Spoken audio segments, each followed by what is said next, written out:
Ang tanong, why should you invest?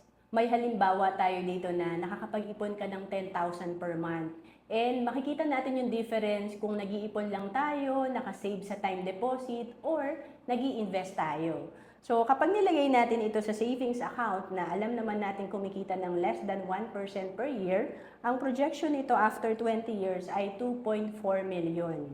And kapag naman sa time deposit tayo naglalagay na sabihin na natin 2% per year ang interest, after 20 years, ang projection nito, 2.9 million. Medyo magkalapit sila. And paano pag matuto tayo mag-invest? Like sa stock market, sa mutual funds, sa iba pang mga investment facilities.